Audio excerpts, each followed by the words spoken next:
Good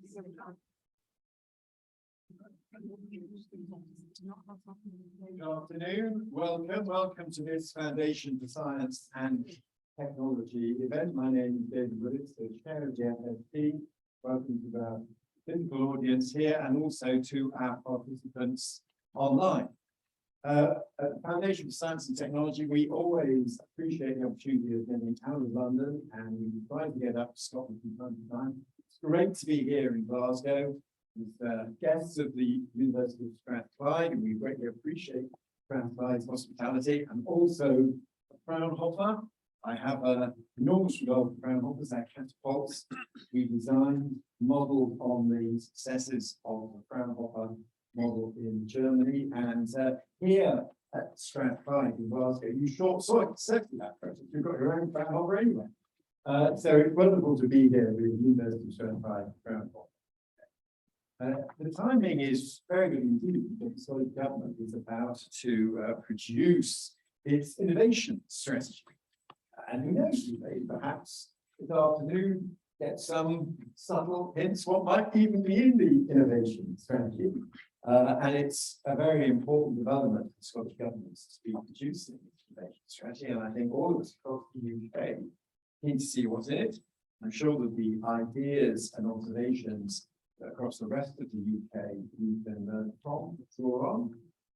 My own experience, my own experience, like looking back, I used to think that some of the most boring documents I produced were our innovation strategies. And I couldn't quite understand why this really interesting subject, when you tried to distill it into a set of policy observations, didn't always quite take off. But I think the one that we had for the UK from Kwasi Kwarteng last year was really a very important and valuable contribution to the development of innovation policy. And I'm sure the same will be true of the one we're about to have here for Scotland. Now, if we're going to have a Q&A function after the presentations, let me just, in terms of housekeeping, say for those of you who are participating on Zoom, do please use the Q&A function, not the chat function. You do start putting down your question as soon as the speakers are presenting, and of course also upvoting questions that you strongly support and want to see put. That helps me as chairman identify questions that we should be facing.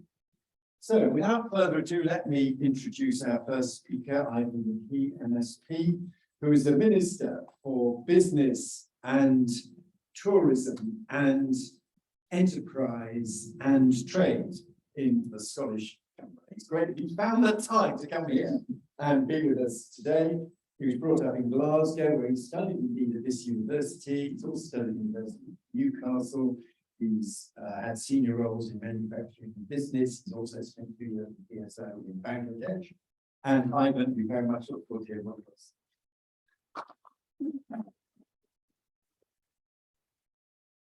Thank you very much, David, and thanks very much to Strathclyde University and to the Foundation for Science and Technology for hosting the event today. I'm really looking forward to the discussion. As I said, we are coming to the conclusion of putting our innovation strategy for Scotland together, and I will be delighted to share some of the thinking that's going behind that with you and outline with you this afternoon. We very much look forward to the discussion and getting input and very much questions on that.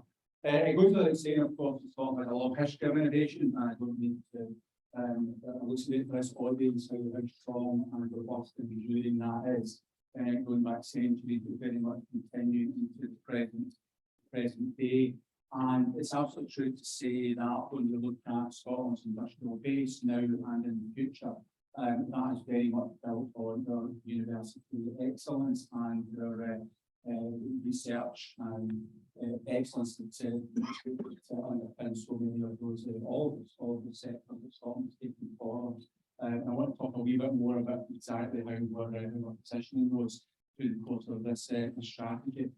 And we're also blessed not just with having the highest number of top universities per head of population of anywhere in the world, but also a set of universities, this one in particular, but many other sites, who absolutely get the importance of translation of that research excellence into industrialisation and commercialisation across the broader business space. So we start from a good place, but we recognise there's much that we can do to cement and build on Scotland's position globally as a global centre of excellence on innovation across so many sectors.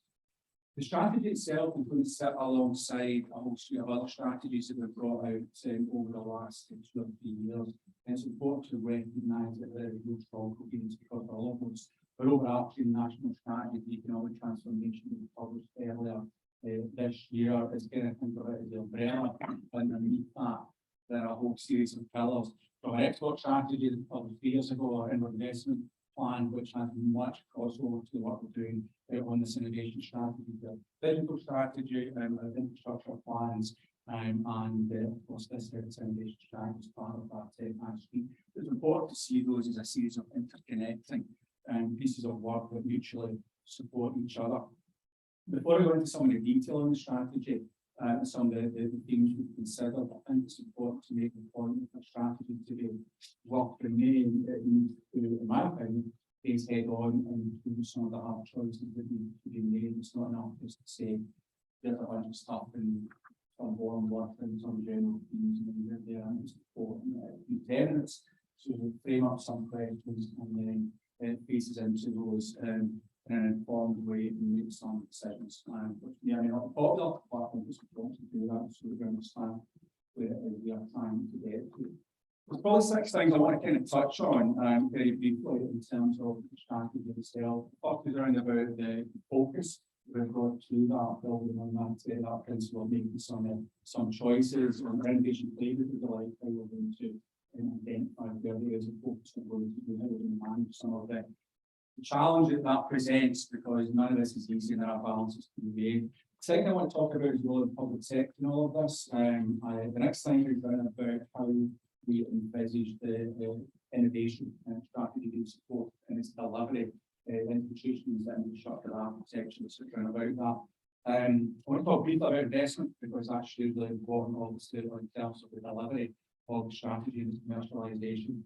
A bit about diffusion and adoption, because while we can focus very much on the high-tech cutting-edge leading sectors, it's important that we are able to use what is already common knowledge in terms of technology across the wider business space. And then finally, I think we measure all of this for the year. Of course, I come from the skill of thinking to try and measure and then you know what we're talking about. So it's really important to have a very robust innovation scorecard that sits behind it and all of this to be able to track our progress as we go forward. And that, to be honest, is slightly harder to do is to articulate because innovation is that complex environment. So in terms of our focus, being a country of 5 million people, we recognise that Scotland doesn't need to be good at everything. But hopefully argue that we need to be amongst the best in the world at. So it's important that we use evidence to understand where those areas of focus need to be in terms of what we're calling verticals and horizontals, so sectors and technologies and how those interplay with each other. And we've got a strong evidence base for that. But of course, one thing we know about innovation and technology is it doesn't stand still. So we recognise the need to have a robust transparent process that allows sectors and technologies to become identified as part of Scotland's global opportunities. And we're intent to do that through the structured cluster accreditation process. So it's about identifying initially where we think we're best placed. And as I said, there's going to be data underpinning that in terms of Scotland's existing global competitiveness and the strength of the research base and whether we industrialise that. But then leaving that door open so that clusters can emerge over time and with a structured objective process to become identity and then be part of that list of the line we're going to focus our resources going forward. And also leaves space between for innovation that doesn't being clusters, because you'll recognise one of the things that's quite I think a truism is that the real groundbreaking innovation and new technology across the put two or three seemingly unrelated sectors technologies together in the melting pot to see what emerges. There's plenty of examples all that's really important to the space of those things, but trying to have thought about whether they are become part of that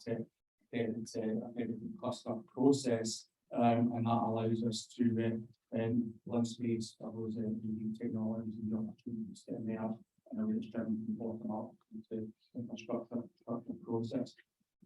Missions of course are important, and we can articulate those, but as I said, we think it's also very important that there is depth and clarity and focus on specific areas where we recognise Scotland is good at, because without that, we're not in a position to place our bets, make investments, understand what infrastructure and architecture looks like, understand what increasingly limited and constrained public sector resources. Second thing I want to touch on is to do with the public sector, and there's really two parts to that. One is how the public sector supports this innovation process across the broader economy, how it ensures that infrastructure is in place to support that, so from our innovation centres, National Manufacturing Institute, the Medicines Manufacturing Innovation Centre, a whole plethora of other pieces of infrastructure we've got across the economy, and how the funding part of that all goes through to make sure that we're focused on the right aspects and the right tech areas of focus. But I think equally important is how we ensure that the public sector itself is innovative. Because, well, this isn't just about the leading edge of new technologies. It's not just also about the private sector. It should be important. The public sector economy is able to be agile, responsive, and be able to move with the times. Now, there's a lot of work to be done there. I won't deny that. And one of my other hats on, I'm responsible for corporate transformation within Scottish government. So we are facing up to those challenges. But I know the public sector is absolutely essential for the good of the economy. The third thing is really about that infrastructure and architecture, that I can identify some of the elements of that. So part of the work of the strategy will be to do an assessment of what we already have in place, to identify how that best supports our strategic focus and the areas that we're going to place our bets to life on, and then to understand where the gaps are and where we might need to refocus. I don't expect that there'll be much emerging from that, though, to what we've already got, but it does all give us a structured process to be able to, as I say, understand and make sure there's alignment between where the infrastructure support and the architecture is and what the work of the strategy is trying to deliver. The next piece is around about investment, and that falls into two parts. There's the public sector investment that comes obviously in the early stages of research and tapers off as we go through the convert into the commercialisation part of the process and the business growth. And obviously private sector investment takes up the lion's share of that latter part of the pipeline. But it is important that public sector, through the work of such enterprise, through the work of Scottish National Investment Bank, through other public sector investment processes, are there to be able to get businesses through that part of the TIL and be able to secure sufficient private sector investment to take that forward. So again, ensuring the public sector investment support is aligned with the budget strategy is an important area of focus. And then likewise understanding how we can best take forward and go with the private sector investment to support growing businesses as they emerge through that pipeline is extremely central to the strategy. This builds very much on the work of our global investment plan we published last year, which identified types of investors, the risk reward appetite, where to find them, what they're interested in, who to sell to them, and very much how the Scotland PLC and Team Scotland can put together propositions in the pipeline that can be attractive to investors and back from. Two foreign trips to the United Arab Emirates last week, and had some very constructive conversations on previous conversations I've had about sovereign wealth funds with the taxes of Scotland.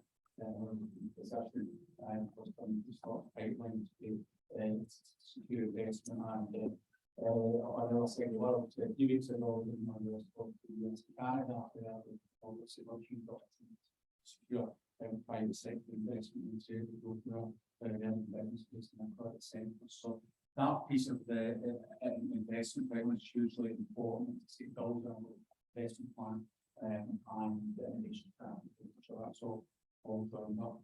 The next thing is going to be this broad piece of diffusion and adoption, because while we can do the cutting edge, the rest of the economy that lies behind that is hugely important as well.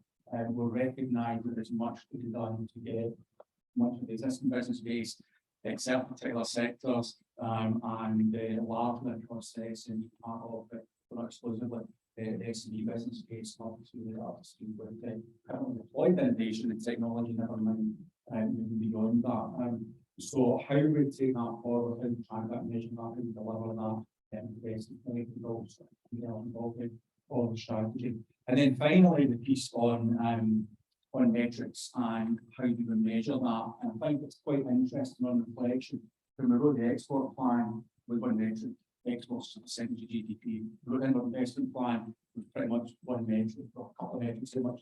I mean, projects to bring in, and jobs to bring in, pretty straightforward. You get into innovation, you can fill a whole page with still not having that. So working through that for us, if you like, to understand which of those measures fit into the different parts of the private innovation pipeline, from university stuff to nationalisation, how do you measure the system, each of those stages, and then how do you also measure the impact of adoption fusion across the wider business base, how do you measure the investments coming in and the impact that that's having, how do you measure the effectiveness of infrastructure and so a suite of metrics and then innovation support part of the strategy as well. So I hope that gives you a broad outline of the scope of the strategy, an understanding of the approach we're taking, and draws out perhaps some of the challenges we face in terms of getting balances right,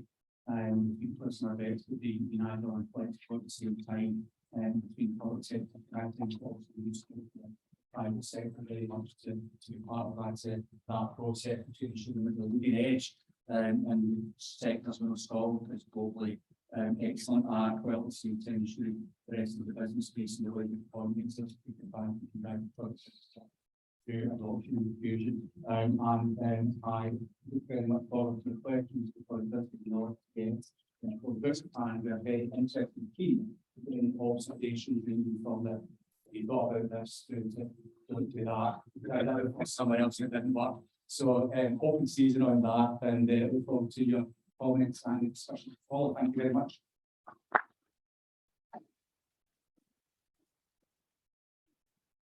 Great, thank you very much indeed. Our next speaker is Dr. Deborah O'Neill, OBE, who is joining us online. She's Chief Executive Officer at NovaBiotics.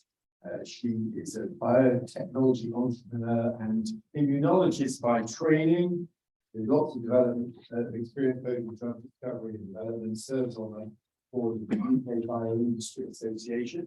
So I hope, Deborah, we've got you on the line. Yep. Yes, and hopefully you can hear me loud and clear. And I think I can just about begin to share my screen. So thank you very much. Over to you. Over to you. Thank you.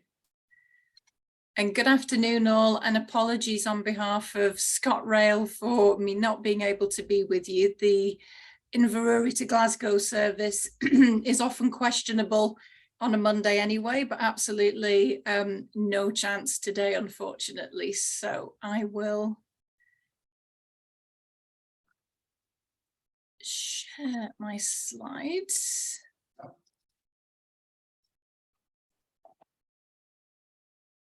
Great. Can everybody see those? Yeah. Great. Okay. So again, pleasure to be with you virtually today, and thank you very much for the invitation. What I'm going to talk about for the next few minutes is the health and life sciences sector, and it being a focus for the National Innovation Strategy. So first of all, I'll define what is a very broad church in terms of the health and life sciences sector, why it's a focus for a national innovation strategy, the sector strengths which are firm foundations to build on for the next decade, and how the innovation strategy can hopefully impact the sector, sustain it, and drive further growth. So, what is health and life sciences sector? As I said, it's a broad church. In Scotland, we really split it up into 3 areas. So pharmaceutical innovation, which is probably the aspect of health and life sciences that most people associate with. So this is the development and testing of medicines and vaccines, clinical research of those, also health informatics, digital process and manufacturing. The sector's evolving. We're doing a lot more now in health technology, so digital health, AI and data-driven innovation, imaging devices and diagnostics. So health tech is becoming increasingly important. And then we have the 3 A's. So animals, agriculture, and aquaculture. So really this is around disease and healthcare in a One Health approach, but also food security into the future. And innovation really is at the very core of the sector. Firstly, it's driven by a constant and evolving need for more and better products and services to ensure the health and well-being of the global population. But it's the lifeblood of what we do in this sector, because if you don't innovate, you're not going to survive in terms of in academic research and innovation, publishing, but also protecting your innovation through patents. So innovation really is at the very core of health and life sciences. As a sector, it employs over 40,000 people across 750 organisations, and those include our world-class universities across Scotland, biotech and medtech SMEs through to larger pharma companies, clinical research organisations who provide the services for preclinical and clinical testing of medicines, vaccines, devices, etc., and also non-pharma manufacturing. And total turnover from the sector grew from 4.5 billion in 2014 to 6.6 billion in 2018. And the life science strategy for Scotland is to grow that total turnover to 8 billion by 2025. And we are on track to do that at the moment. And the pharma research and manufacturing components separately of the sector alone support a total of 2.5 billion and just over 2 billion in output for the country respectively, and support 1.8 and 1.2 billion of GVA. So that's significant. And Scotland's home to 15% of the UK's health tech, pharma tech and wellbeing companies, and 10% of the companies that are really developing therapies for the future across biopharma and vaccines, etc. And 31% of clean bio, agri-tech and industrial biotechnology companies. So it's an important sector. As I said, it's a broad church, very significant for the economy, and a lot going on with it towards this direction of an 8 billion total turnover in 3 short years. And health and life sciences is one of the 4 pillars of Scotland's economic strength, and hopefully the snapshot of the sector made that clear as to why. And as I said, innovation is really at the heart of the success of the sector, and it's critical for its sustained success and its chances of growth over the next decade. And although it's already a significant sector for the economy, it has significant potential for further growth, particularly in a few specific high growth sub areas or subsectors. So it's a sector that's doing well. The report card would still read, could even do better, however. And those strengths that I mentioned really provide the firm foundations for future growth over the next decade, are built on the concentrated infrastructure that we have across the country of life science hubs, comprising world-leading universities, and of course our healthcare system as test beds for the products and the services that we're developing. and an ecosystem of talent and bespoke facilities that are located at the heart of both academic and health clusters, connecting industry to world-leading research and healthcare professionals. And what's really interesting, and I can say this from existing in the Aberdeen cluster, if you like, that each of the clusters that we have, and I'm kind of defining cluster just by geography, is unique in terms of its specific strengths, and those tend to have come about from the research base and have developed organically and are based on the expertise in those particular geographic areas, and they're complementary. So I would say that they only compete for resource, whether that's funding, scientific talent or management. Kind of nice problems to have. And again, from my own experience and that of others, it's a very connected and collaborative national ecosystem across the sector. And importantly, Scotland outperforms much of the rest of the world in terms of health and life sciences, intellectual capital generated.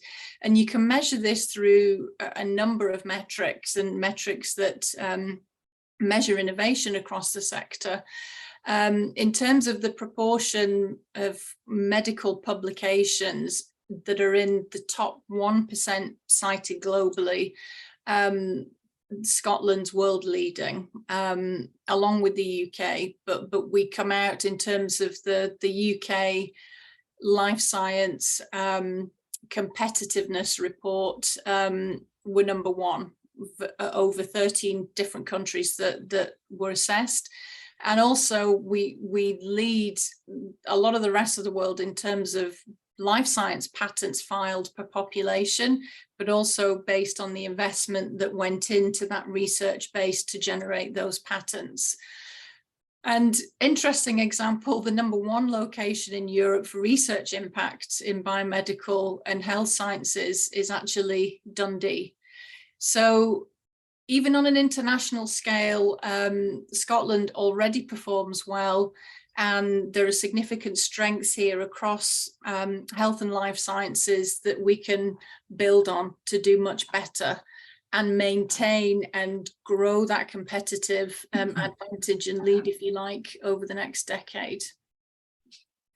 So the potential impact of an innovation strategy to this sector is potentially providing a framework not only to sustain and drive further innovation across health and life sciences, but to facilitate maximal return on that innovation. I hope I've convinced you that we're very good at innovating, and that's definitely, as I said, central to our sector anyway. But it's what comes of that innovation, the products and the services, and as you just heard from the Minister as well, the commercialization of that. And, you know, the framework could enable more health and life science innovation that should and can be to be spun out of our world-leading academic institutions. I believe there's still a heck of a lot of fantastic innovation sat within there that should see the light of day in the private sector and form new companies. That's not to say basic research should not be protected. That's something completely separate and is part of the innovation strategy, and that absolutely has to be protected. But the innovation that should and can be spun out absolutely should. But we have to ensure that the spin outs then scale and transition from just being research and development stage through to commercial entities. So actually, as I say, commercializing products and services resulting from that innovation on which they span out. And there was a Bi-City Life Science Startup Report commissioned in 2019 that marked a 50% growth in life science startups. And these are startups out of our universities that were created between 2014 and 2018. And I don't think there's been a follow-up in terms of the fate of those businesses. But it's essential that if there is growth in the number of spin-outs, those spin-outs themselves then do want to grow and become commercial entities. and obviously what's needed, and an innovation strategy can bring all the stakeholders together to provide that framework to ensure that the funding, definitely investment, but also non-dilutive funding through grants, etc., talent, development of the talent that we already have, as well as securing talent, either keeping our talent within Scotland or attracting new talent in, infrastructure, etc. Other things as well are required for this to happen. Creating more bio-entrepreneurs. So this links with another national strategy. You know, there are a lot of bio-entrepreneurs of the future that absolutely need to be identified and supported in their journey.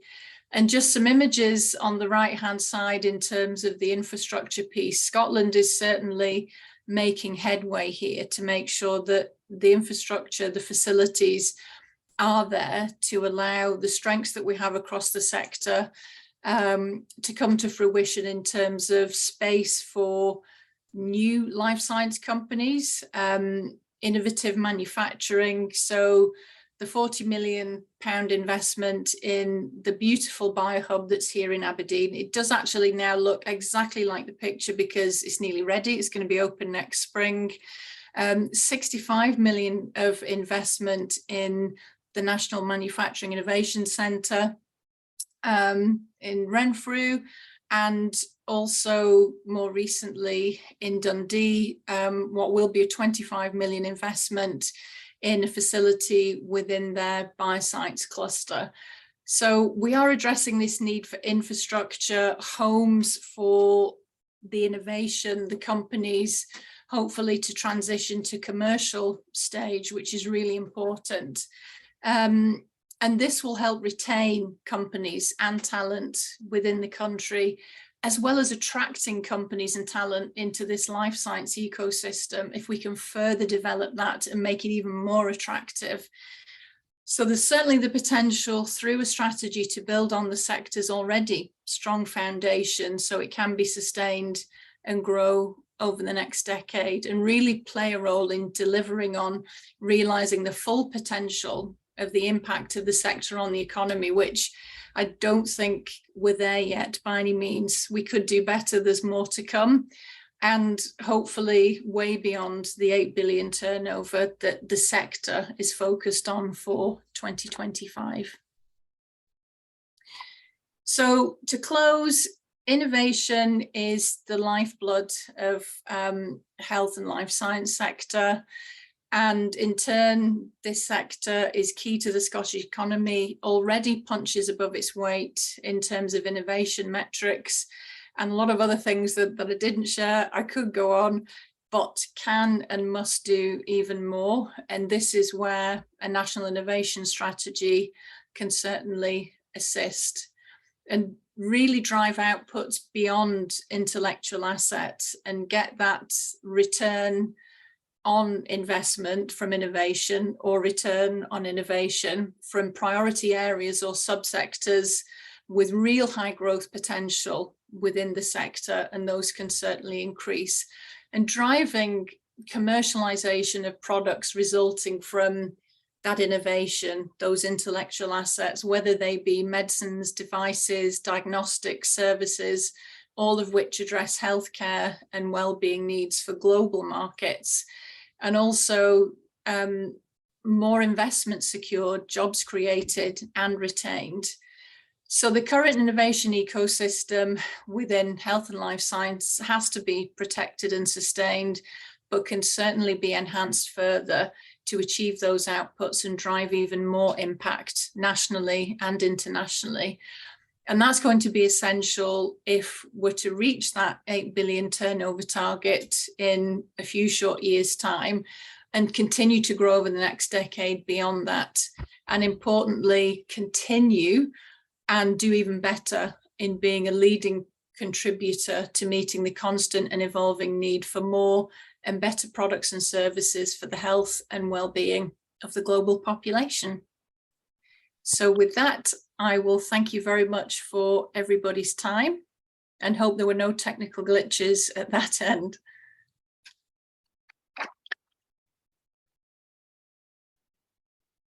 Yeah, thanks, Deborah. We could hear that loud and clear. It's very good. Thank you. Our next speaker is Professor Jim McDonald, who is, of course, our host here as Principal and Vice-Chancellor of the University of Strathclyde. He co-chairs with the First Minister of Scotland the Scottish Government's Energy Advisory Board. He holds several major business appointments. He's held the Rolls-Royce Chair in the Electoral House here since 1993. And he is also President of the Royal Academy of Engineering. And through that position, he is also a member of the UK Prime Minister's Council of Science and Technology. So an extraordinarily well plugged in and influential voice. Jim, over to you.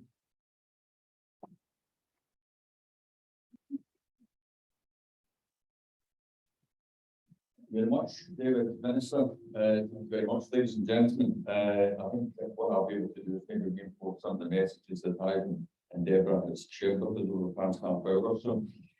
So I will not refer in detail to this proud Scottish history of innovation and business growth. Suffice to say, I've invented that in my pure will field, and we shouldn't forget that. With that authentic commitment, technological innovation, and entrepreneurialism.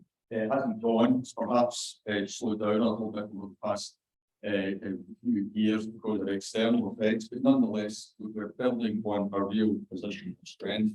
And as well as the classic engineering and we're to some extent health and life sciences capability, we're hooked to some really innovation-rich domains. And I won't be exhaustive of how I describe them all, but it's worthwhile mentioning something we forget was right on our doorstep. And we knew that in Glasgow.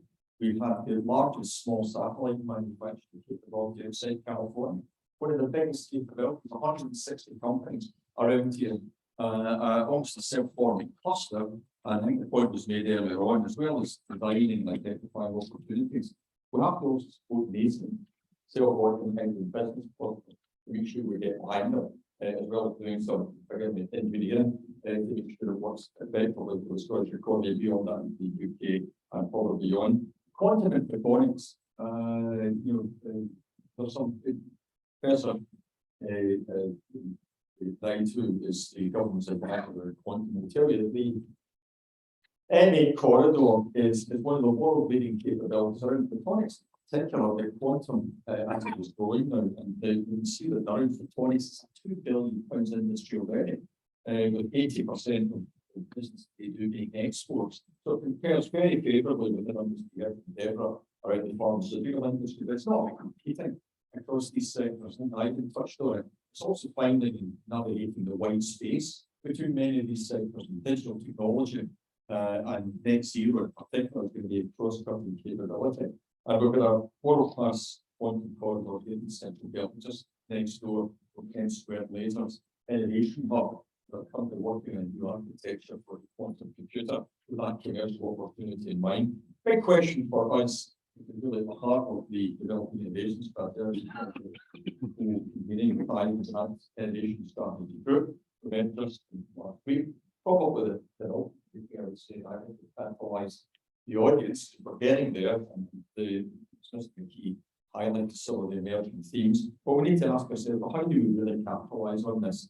We've been having this conversation for as long as I've been working in universities, for as long as I've been working in our industry partners. So now really is the time to grab the opportunity for having that relentless focus. And I will say this now, and I've repeated just at the end here, we can't just talk about supporting entrepreneurs and innovators. The public sector is going to have to be more entrepreneurial. It's going to have to innovate, and it's going to have to really grasp this opportunity to ratchet opposite where there is appetite. Get this right, which of course brings us to the challenge with the public accountability. But unless we move the dial of how we do our business, it won't just be about what and when, how is going to be important. I think that cultural dimension is going to be key as we go forward. We've talked about the universities many times. We've had the latest research excellence framework results published earlier this year. And across the Scottish sector, 85% of our research deemed as either world-class or internationally leading. That's an average across the sector. And our universities represented in this room is arguably higher than that. But across the sector, that's a very powerful cluster of top-notch universities with great capabilities. And what an army of talent we've got. I'm speaking to David earlier on about talent. Let us not forget that we're underplaying. The funding mechanisms, the clusters that we're looking to support and create are fundamentally dependent on talent. We have to touch on to some extent by both of the previous speakers. But here in Scotland, we'll get 80,000 postgraduates. We'll get 260,000 or so undergraduates. And that's a population that's greater than Belfast, Cardiff or Nottingham. So we've got a city's worth of great research-led talent. As well as the great people that we educate and get into the world. And let's not forget that, not take it for granted. So the fundamental funding for our university again can't be wallpaper that sits and we take it for granted. It has to be a very important part of that feedstock and to making things happen. And to commercialisation, of course we must get better than that. And there are underlying challenges. Some statistics that we will be examining in the innovation strategy around effectiveness for the investment, basic research due to commercialisation. But know this, in the past decade, independent analysis show that between Edinburgh, Strathclyde and Glasgow University, we've had 137 spins, which is as much as the Northern Grid Store over the past decade of Manchester, Sheffield and Leeds. It's as much as the Cambridge University supercluster has generated in the past 10 years. So we shouldn't be shy or bashful, but we should still keep up degree of humility that we want to get better. And one of the things that I've said enough so far is that collaboration, that deep collaboration is required between public, private, and academic sector to get this done. And I'll leave this one sticking to the wall as well, because innovation, I think, will always be enhanced with our absolute commitment to diversity and inclusivity. And Bohurst, independent the support around funding and analysis showed that over the past decade, less than 3% of founders around the UK have come from an all-female team. And only about 11% of startup teams included female on the team. So lots of headroom, that's challenging, that's disappointing. But what it does tell us is there's real headroom to move into. As long as we make that commitment, not about we need to do it. It's a real opportunity, and let's see it from that one perspective. Very briefly about my own place. They're here in the heart of within the Technology and Innovation Centre, and yes, we had that name as well, David, ahead of TSB. And he was imagining the Technology and Innovation Centre that we were planning for this. And we're at the heart of the Glasgow City Innovation District. So it's certainly about the university, but it's about the ecosystem being created. And this space, this place that we're identifying 4 things, UK R&D roadmap, as one of the exemplars in the UK, where large companies, innovators, investors, SME supply chain partners, and academia, not just this place, but we have people that do collaboration here. So we don't do everything at best all the time. We bring our other industrial and academic partners alongside us. Friends of mine from part of the cooling system that are here today in engineering and energy. So focusing, getting that convergence of capability is fine. And Glasgow has 3 big evolving innovation districts. There's the Glasgow City Innovation District, and it was mentioned by Deborah, the National Manufacturing Institute for Scotland. Well, we're literally going to get keys for that place in about a month's time, which will build out along with CPI and the manufacturing. Medicine Manufacturing Innovation Centre, an overall investment of £200 million, moving us back into high value manufacturing that has often been said has left the UK shores for the past few decades. We don't buy that, and underpinning that is the catapult system that sits behind it. So with all of this infrastructure, what we're seeing is these two, and our colleagues at the University of Glasgow, working in the Glasgow Riverside Innovation District, very important on. I believe this one's sticking to the wall as well. We've been working intently together in response to the levelling up white paper that was published earlier this year, where around £100 million was committed to create innovation accelerators around the UK, Manchester, West Midlands, and here in Glasgow. We'll be looking later this week to review very exciting set of proposals that will be going in there that'll be north of £30 million worth of investment to get started. And we'll leverage in at least twice that over the course of the next few years as we build up that capability across these innovation districts and working hand in glove with our industrial partners. So it's easy to compartmentalize. But we also must see these things for what they are. And again, I'm swimming to tell you that 100 million is not going to touch the scale of the opportunity. It has to be a starting point around which over the next decade we turn this into billions of pounds worth of investment across these innovation accelerators and beyond. And these innovation districts concepts are really important. I mentioned the ecosystem piece. Be aware that in this space between the Glasgow State Innovation District and the manufacturing district, there are 6 UK catapults deeply involved. The offshore renewable energy catapult is headquartered next door. High value manufacturing catapult is a big base out at the airport. Satellite applications are here, connected places, deep relationship with the energy systems catapult, with PNDC, new whole energy systems accelerator programs coming across the whole Scottish energy capability, and soon to have the compound city conductor catapult here in the region as well, alongside 4 innovation centres, and David, you mentioned that Fountainwater. We can take lessons from our friends in Fountainwater with that 60-year plus commitment. And we need to understand that there has to be transparency, measurement, performance, but there has to be a commitment to weaving in innovation infrastructure that lasts right through cycles of government to make it a national capability and a national commitment. And I'm sure we will do that going forward. But let me just basically build on what Ivan was saying.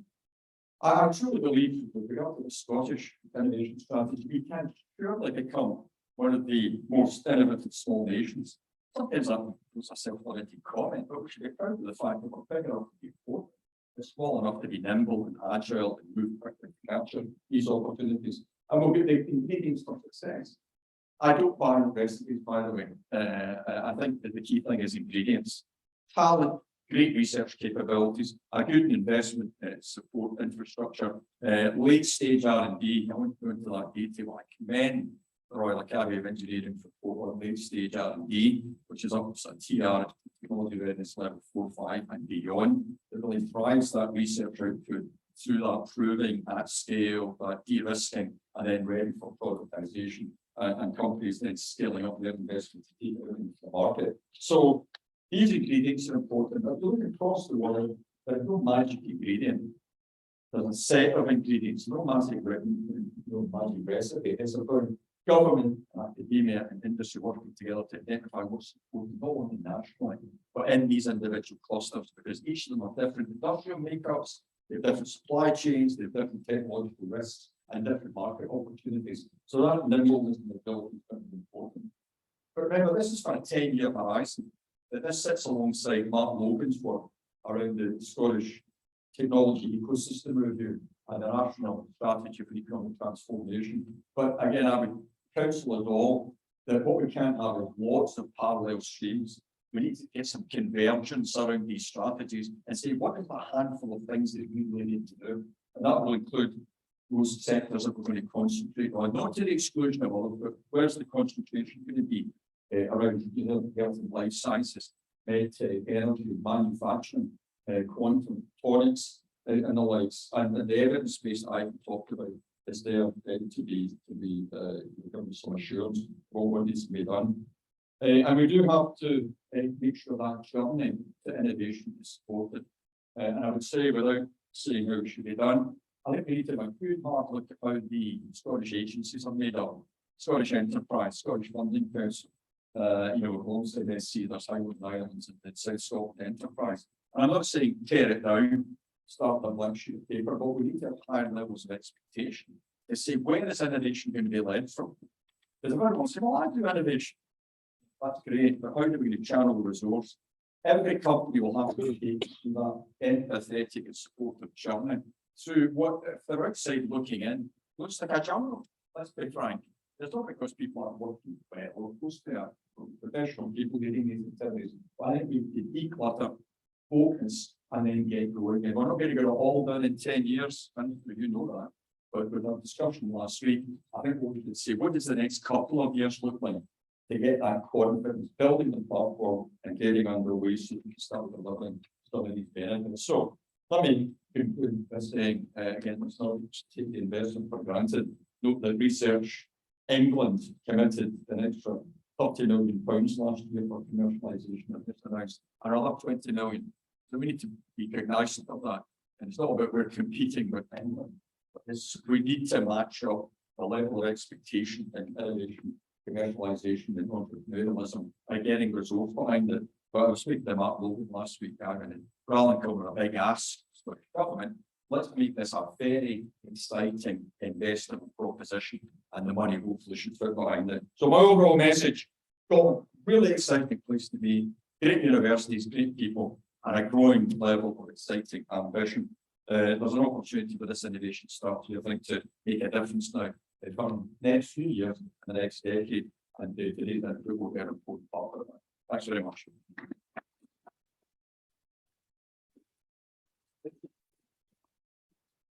Great, thank you very much indeed. Jim, now we're going to hear from Professor Julie Fitzpatrick.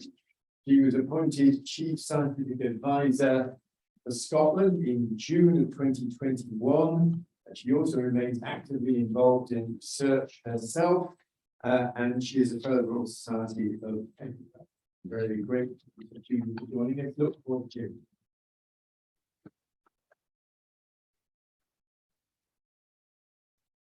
Thank you very much. It's great to be here today.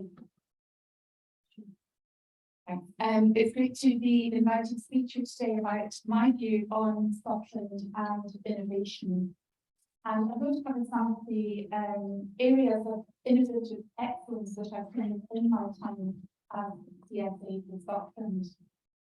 In addition to acting as CSA, I also retain my role as the Chief Executive of the Working Group of Companies and Charities, and we work on vaccines and diagnostic tests for livestock infectious disease. And in my role as CSA, I have three main areas. I work on science, evidence, and advice for policy areas, especially in cross-cutting and strategic, working across the UK Chief Scientific Network and the equivalent in Scottish Government. I'm interested in policy design, particularly relating to the science and engineering profession within government, and I try to act as a science and innovation champion. And I'm interested in science and society, speaking to best, promoting Scotland science excellence, and working with the public sector, with the science public engagement sector. When I started in this role, I communicated my own objectives, helping along with others to respond to the COVID-19 pandemic, still working on pandemic preparedness. I'm very keen to develop a science and technology roadmap to deliver Scotland's climate change plan, and I have a long-term interest in sustainable food systems for Scotland as part of the Good Food Nation. Much of my time has been spent on establishing and creating a science and innovation technology platform in Scotland named ScotScience. That's to pull all the great parts of science across Scotland and connect it better with our Scottish science ecosystem and hybrid government. So the innovation system in Scotland is clearly very important. Our vision is to become one of the most innovative nations of the world. And our ambition is to boost innovation, productivity, competitiveness, and green economic growth.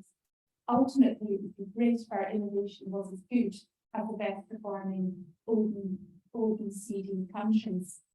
But clearly, research excellence is vital in underpinning and driving innovation. And we know that industry investment in Scotland is linked to our university strengths. And the R&D is the third largest focus of foreign direct investment in Scotland. So sustained investment into research, development, and innovation is critical. And that's exemplified to me by the triple helix: governments, academic institutions, and industry working together. We'll hear more about that later. So altogether, I believe that it's an essential element of the Scottish innovation ecosystem. So of course, we do have world-leading excellence in Scotland, and that's conducted by world-leading scientists. And it was fantastic in 2021 that the Nobel Prize for Chemistry was awarded to David Macmillan of Princeton University. David undertaking his first degree in chemistry at the University of Glasgow. And of course, we've already mentioned that Scotland is a nation of inventors, but I truly believe that we're ready for the new funding opportunities, including from ARIA, the Advanced Research and Invention Agency, which is coming on stream soon. Our universities undertake highly innovative work with 4-star research across all of our universities, including in all 34 units of assessment. And just recently, in the Scottish Knowledge Exchange Awards, the award for collaboration in COVID-19 technology went to Abergara Digital Limited in Glasgow, Eric Watt University and Partners, and the Scottish Manufacturing Advisory Service. And this was for the first Scottish-made PCR swab, which is highly accurate, but also works by only nasal insertion. So I'm sure many of us have benefited from that over recent months. When it comes to innovative businesses, I had a fantastic time at the University of Dundee. Dundee ranked top UK university for biological sciences in the Red 21, based on 3- and 4-star publications. It's the locus of the Wellcome Centre for Anti-Infectives and the world-famous drug discovery unit. These have close links and substantial funding via multiple pharma and biotech companies.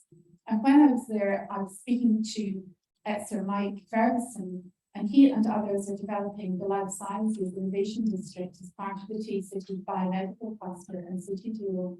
And the important aspect of that is the focus on attracting and retaining innovative scientists and building life science companies of scale in Dundee and across Scotland. It's really important that we retain these scientists rather than them drifting to other parts of the UK and further afield, including to the United States.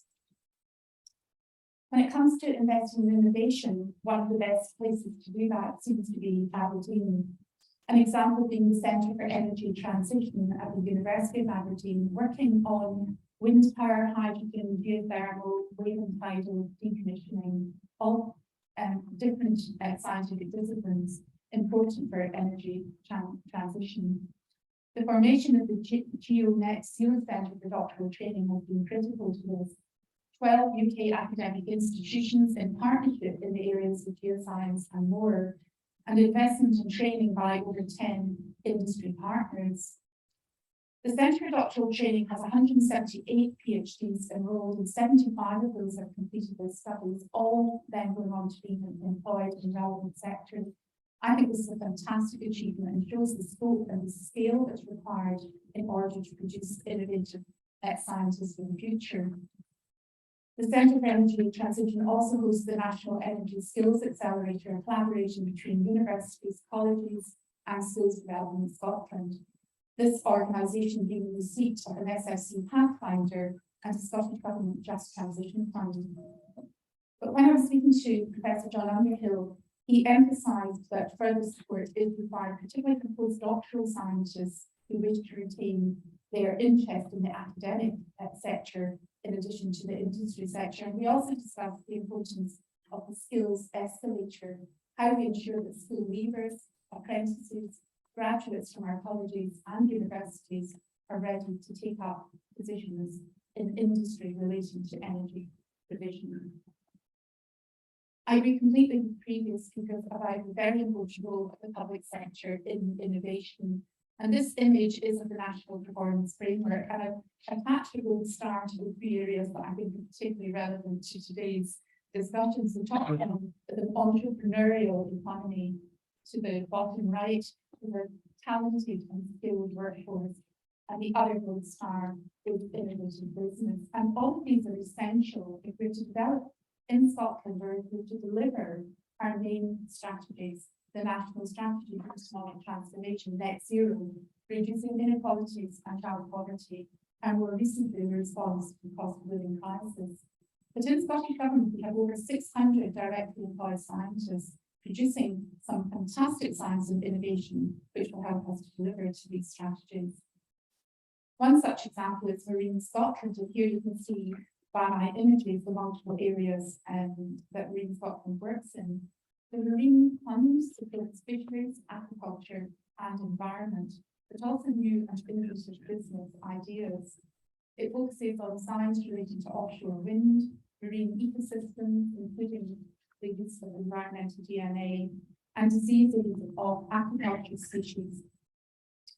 The quality of the marine science is extremely important because it underpins surveillance, monitoring, regulation, and policy development within Scotland.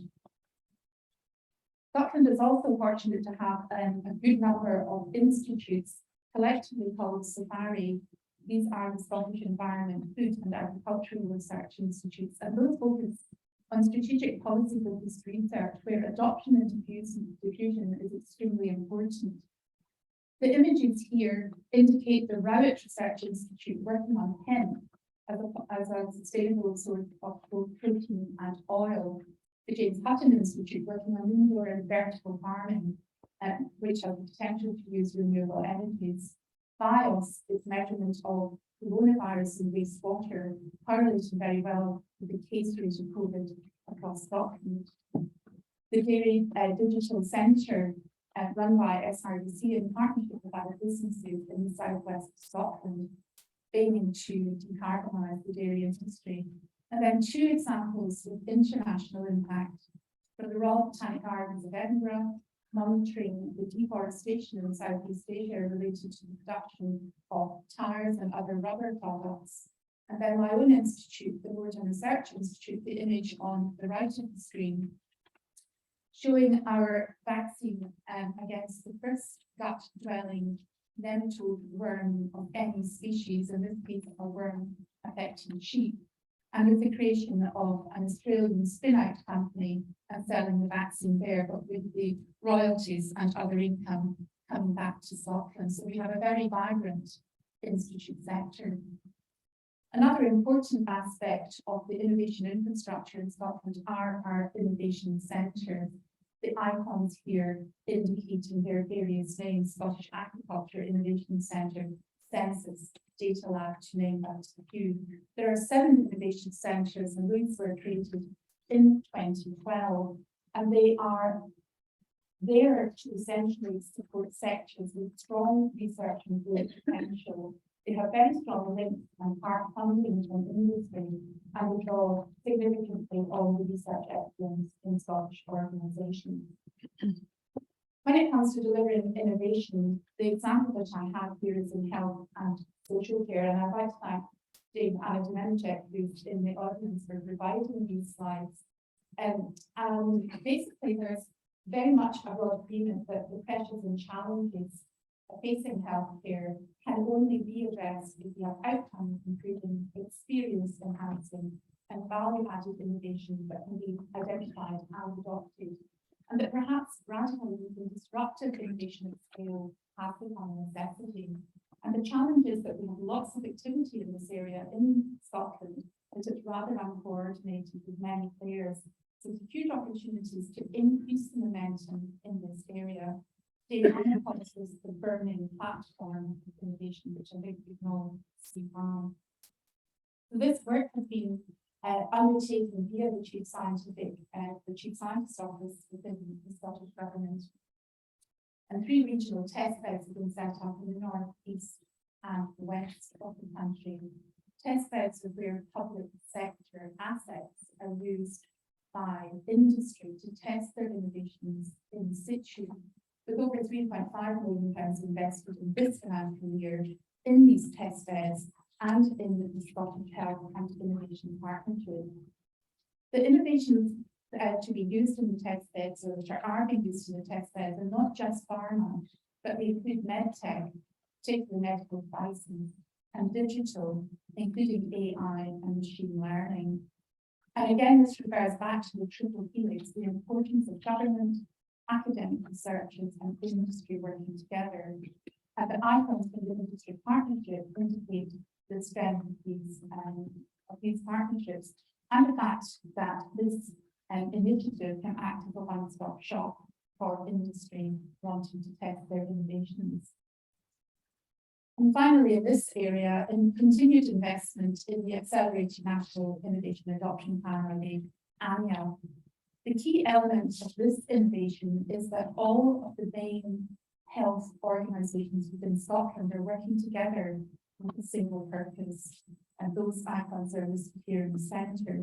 That the aim is to collaborate on procurement, research capacity, alignment with digital programmes, testing new innovations, baseline data, workforce development, resulting in coordination of the ANIA pathway and progressing innovations through that and through national clinical engagement. So the key element here is about collaboration, cooperation, and speed of adoption of new technologies across our health and innovation sector. I'm also very fortunate to work not just with the Scottish Government, but also the UK Government, where we regularly talk about innovation. Obviously, sources of funding for innovation include UKRI and Innovate UK, with a new strategy being developed. We still have major discussions around the issues around Horizon Europe and the importance of the funding to Scotland in terms of R&D and innovation. And we have great interactions with our Royal Societies and academies. And of course, Foundation of Science and Technology is but one example of the close link that we have. At a personal level, I am part of the CSA network, the UK CSA network. We meet once a week, which is fantastic. I get great support on one-to-ones from Patrick Balance, and speaking regularly to the other chief scientific advisors across the other devolved administrations as well as the UK government. And so I find that our topics very often focus down on the importance of innovation to all of us across the country. And my final points that I'd like to make is I do truly believe that innovating with impact is so important. And the phrases that I've listed here are part and parcel of the strategy that Mr. McKee has just presented to you. And when it comes to my recipe list for ingredients, sorry, not recipe, ingredients for innovation, I've got that one right. My ingredients are that innovation is all about creativity. Sometimes it requires courage. It's about collaboration, communication, centres, and community. So after all, innovation is very much down to people. Thanks very much.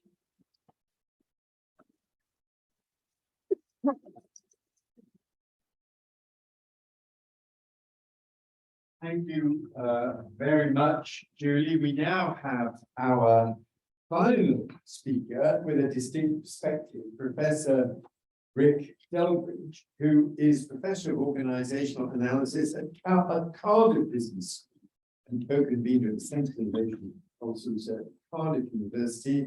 He's a special advisor for innovations to the President of the Learning Society of Wales. And we very much look forward to hearing the welcome set.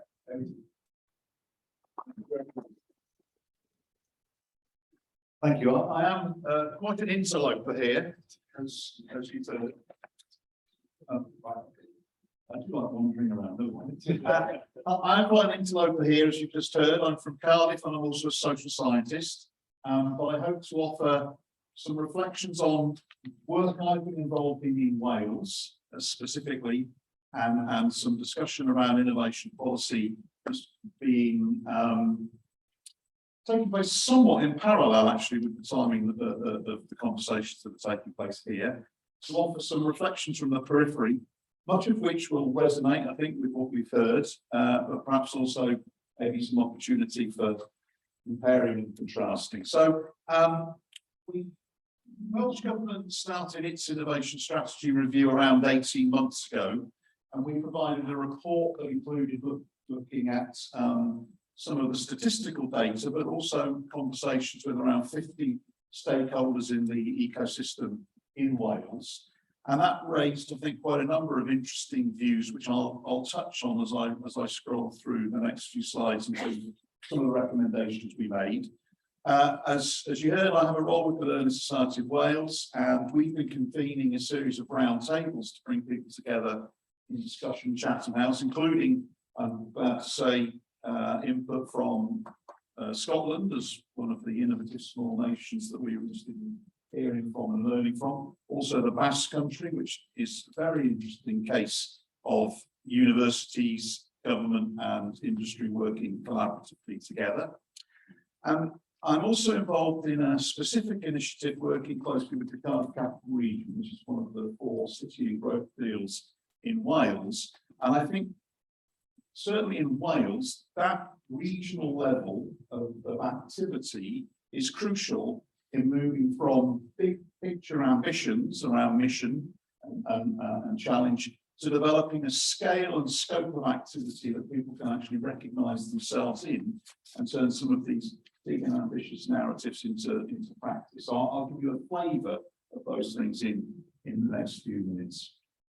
First off, we made 6 recommendations in our initial report, and I'll skim these and then give some bigger picture considerations for reflection. First off, I mentioned this question of narrative, and I think we've heard terms not dissimilar to narrative in terms of capturing a level of ambition that is founded in something that's reasonably true and legitimate, but represents some stretch in terms of what can be achieved. And also in terms of timeline. My advice to Welsh Government when we held a round table with the Minister recently was to settle on a timeline that's not too recent, too close, so you'll be held accountable very quickly for things that you say you might like to try and achieve, but look into the middle distance in terms of what might be achievable prior to that 10-year period. I think we're all working on this 10-year period. So I think we need to be ambitious, disruptively ambitious in some ways, but in producing some aspirations that actually people can see themselves in, whether that's industry, whether that's public sector, whether that's our citizens. We've heard a bit about universities, and I'm from a university, and there are many really impressive things about the UK's university base. Wales does not have the strength in depth of Scotland, but we have good universities in Wales. We have a very strong impact agenda in Cardiff, for example. But I think there are questions about how well universities respond to the innovation agenda specifically. One of the contributors to our report commented that at least, and I'll be clear, this was a report in Wales, so I'm not necessarily pointing to Scottish universities to this. There was a complaint that universities were rather more interested in research-led innovation than innovation-led research. In other words, the research agenda tended to drive their engagement across the innovation space as well. And I think that's something to reflect on. We've been reflecting on it in terms of our input into Welsh Government discussions.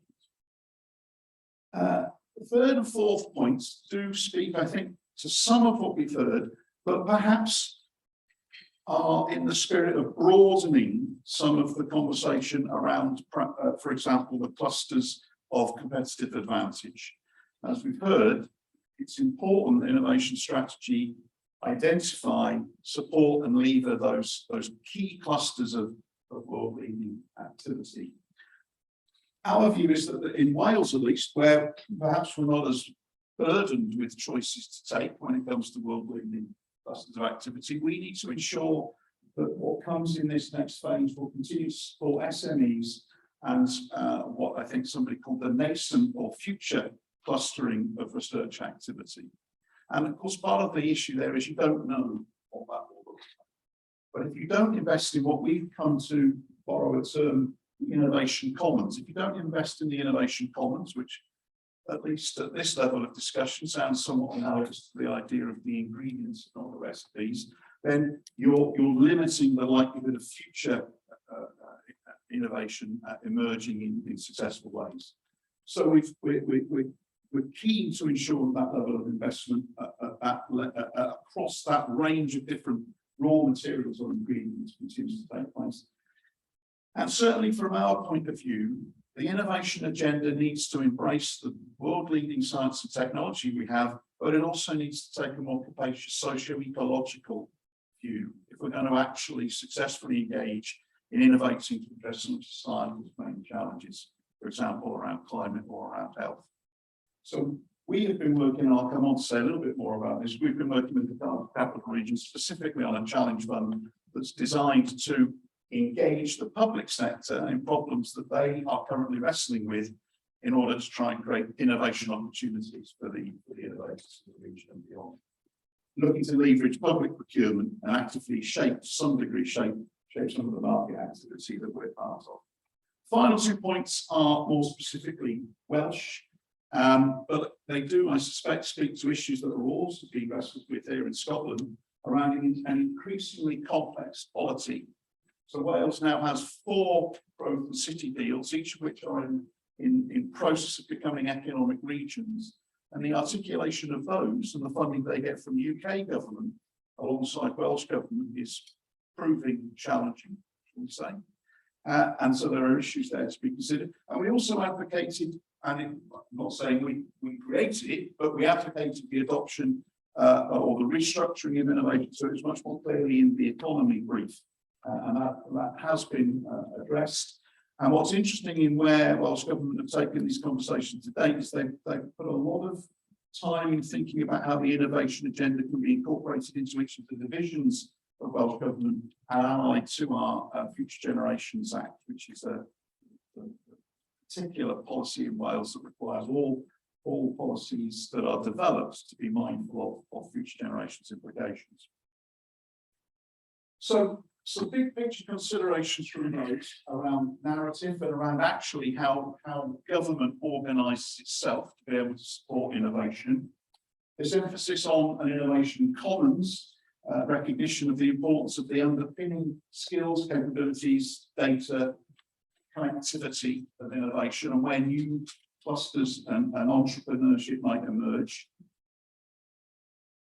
All of our speakers to some degree touched on the role of the public sector, and we're heavily behind that aspiration, but we've got to be mindful of the challenges and the constraints that the public sector is facing and its capabilities, and are we investing sufficiently in building capability and capacity to be innovative in the public sector. And as I said, there's clearly a role, crucial role, for tailoring interventions to support specific clusters, and they will need to be, as we heard, selected on the basis of both mindfulness of place and sector in terms of where those investments are made. And what we're beginning to wonder out loud, as you do, without wanting to necessarily scare the horses and make firm recommendations, about whether we need to review our institutions and our institutional bodies in this context. And again, without knowing enough about what was being said earlier, it sounded like some of that reflections on agencies and the role of an innovation body of some kind is something that at least might be being discussed behind those doors. So very quickly, the specific example I wanted to touch on, because I do think granularity in these issues matters. I was reading on the flight up a recent paper that's looked at the implementation of the Smart Specialisation EU programme, and there are clear issues around successful policy design and questions of policy deployment or implementation. And Kevin Morgan, who I co-convened the centre with, and I will talk about Wales's failing often to turn what are really great policies into practices that are delivering for our citizens, that policy implementation gap. And the whole mission approach, of which I think there's a lot of value, really is being drilled down into now as we get to the question of implementation. What does it actually mean to try and adopt a mission approach? And certainly in areas of policy, regional economic geography, organisation management, these sort of social science-led spheres of interpretation and assessment, the messages coming through quite clearly are you need to identify the appropriate scale of implementation of some of these activities. I think the Mercato hugely ambitious and disruptive mission objectives are great at that scale of ambition and disruption. It reminds us that business as usual won't get us where we say we want to be. We need to work in interdisciplinary cross-sectoral ways, but turning those hugely ambitious headline objectives into real granular activity and practice is a key issue. And I think it comes to question then that where scale, where the democratic voice of citizens is to be heard and so on. So a specific example of what we're doing in Cardiff with the Cardiff Capital Region. Cardiff Capital Region is 10 local authorities in the southeast of Wales. I think I'm saying it's the biggest single city deal in the UK, and it was distinctive in one important way, and I think this is how distinctive, I don't know, but they have not committed the majority of their funding outside of the metro system to specific projects.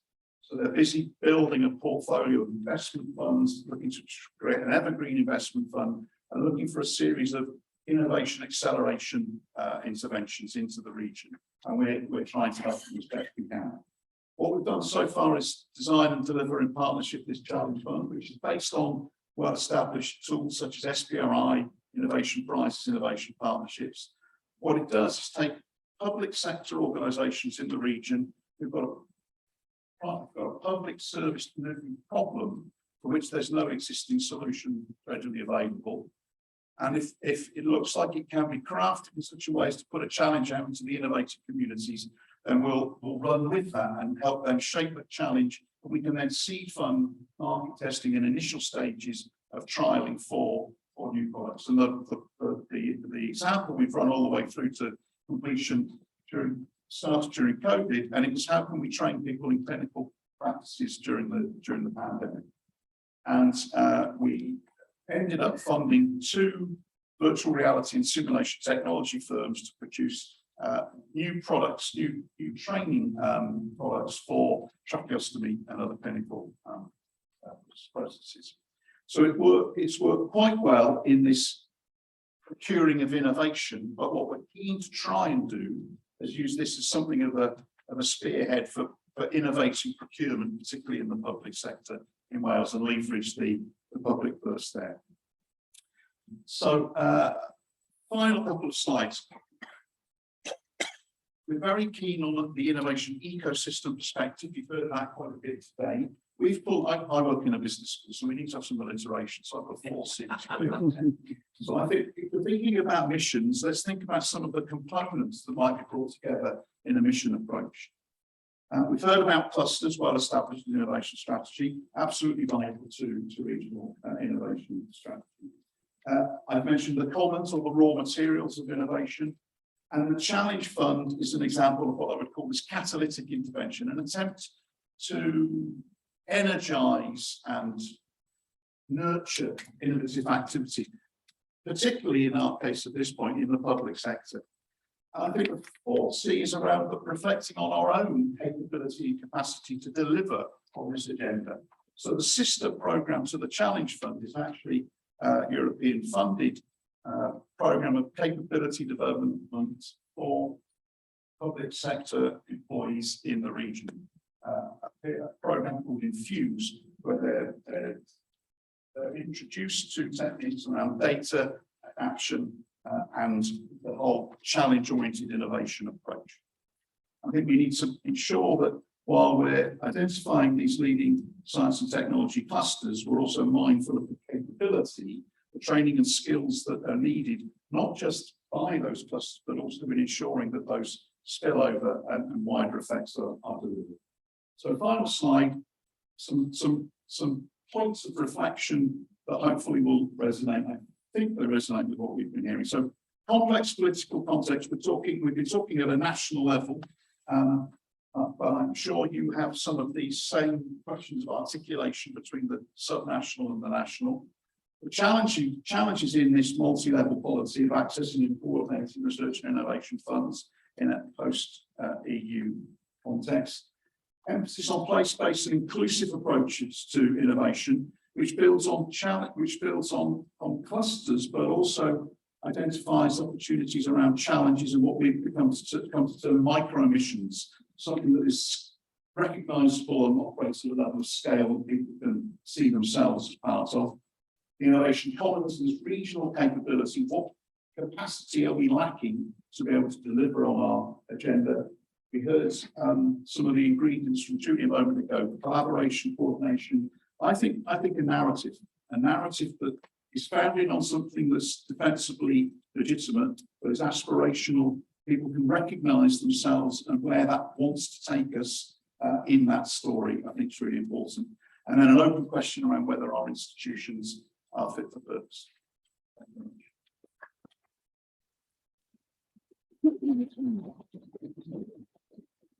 Thank you. Can I invite all of our panelists up here then, please?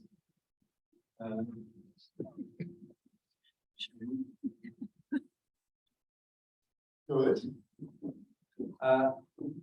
And thank you all for your interventions. I'm going to take the liberty of Putting the first question, I'm pretty private really, that's in fact several about online questions, so really about storage strategy. And we can look at the top, are we all right on for our online, we're here all right? I'm just trying to improve the view for the side. Right, because I mean Scotland is a very interesting case because on many of the measures that we care about, those of us who believe in innovation and R&D, Scotland scores very high, as you said. Its university system, its levels of spend, if anything, it does, it gets above average the distribution of UK resources, reflecting the strength of the R&D activity here.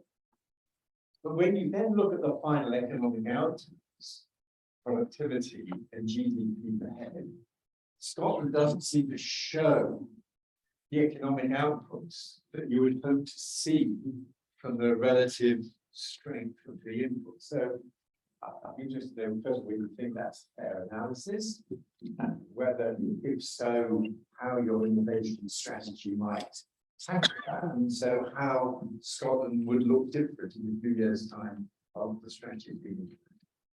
Yeah, good question. You're absolutely right. The at the end of the day, it's the economic impacts that matter going through this. Well, it's a good thing to do and enjoy doing it, but at the end of the day, it's going to start some economic impact and you want to get the return and increase tax revenues and activity back as a consequence of the investments. In terms of the premise of your question, I think there has been, well, certainly has been significant closure. Much of those mentioned over the last 10, 15 years. The productivity gap in Scotland and the rest of the UK is largely closed from a quite significant gap 15 years ago. It's a much smaller gap now than that points will be. If you look at GDP, then clearly part of that is population differential growth. And if you look at GDP per head, it's again much closer than the GDP numbers would suggest. So I think there has been progress there. If you look at some other indicators in terms of investments, all performed extremely well, best performing part of the UK, South London, for quite a while now. Our exports are currently growing at twice the rate of the UK's in a post-Brexit environment. So there's a mixed bag there. In the innovation context, we are top of the league when it comes to across Europe when it comes to health, higher education R&D, but have struggled on business enterprise R&D. But again, that gap is closing, and we are shooting our target to double the investment over that period of up to 2025. So there's a number of indicators where I would say that we have been successful in closing the gap, and that's continued to close. But it's also, I think, important to recognise where some of the sectors are. We've had some great conversation already about the life science sector, for example. That 8 billion number by 2025, I think we've actually probably already passed that. So we're resetting the targets at the moment because we've done such a great job. Even that number, which equates to probably about 1.5% of the total economy, when you look at that in the context of other sectors in the economy, it's still pretty small. So it has to be 2-3 times that to make a significant impact on the economy. Some other sectors in the space sector are smaller. So there's work to be done to grow those sectors. And the big question, I think, one of the big questions from our perspective is how do you get those global leading sectors that are growing fast but still relatively small? How do you get them to have the horsepower for the whole economy? And quite likely go to do that. But I think we're at the point where we're starting to achieve critical mass, and hopefully we'll start to see an acceleration of those overall economic indicators as we move forward. Thank you very much. What I'm going to do, I'm just looking at the online questions. And if you'll stick with me, because several of them are observations, particularly about what could or should be in the innovation strategy. So I'm also going to put them particularly to you, Ivan. One comment is that the focus of our discussion so far has been very much on science and technology. But when you're looking at innovation strategy, you have to look beyond science and technology, innovation in creative, cultural, and social fields. And so I think a couple of people will be interested, and that's been picked up by several people in different ways. So observations on how broadly you're going to interpret innovation is the first point. The second question for you is that there's these, but as we heard actually in some of the presentations, Scotland is particularly strong in molecular technologies. Is the Scottish government reconsidering its opposition to genetic modification and gene editing in the light of these strengths in the life sciences? Is a second question. And then thirdly, how do we incentivize public sector risk taking as part of your innovation strategy? So three particular points, which again, I think everyone will be very interested in your observations on. Great, thank you very much. Easy questions. So take the first one first. Yeah, we're very conscious of the fact that certainly process innovation is hugely important. So how do you get businesses to re-engineer processes, best practice in that environment, which often certainly SMEs can be at least as important as adoption of technology. So that's very much in the adoption in the fusion space within the strategy. We'll get due attention. Creative innovation, yeah, that's, I suppose it's the creative sector as such in Scotland is however you define that as another sector where we have strengths, and it'll be interesting on the global stage. We're interested to see how that plays through. Much of that ends up in, for example, the game sector, tech sector, and that combination is used with developments and other sectors. So global leading capabilities. So in the economic context, certainly the creative industries, the contribution they can make are absolutely within scope. But I suppose if you go beyond that and you talk about social innovation, then to be honest, not something we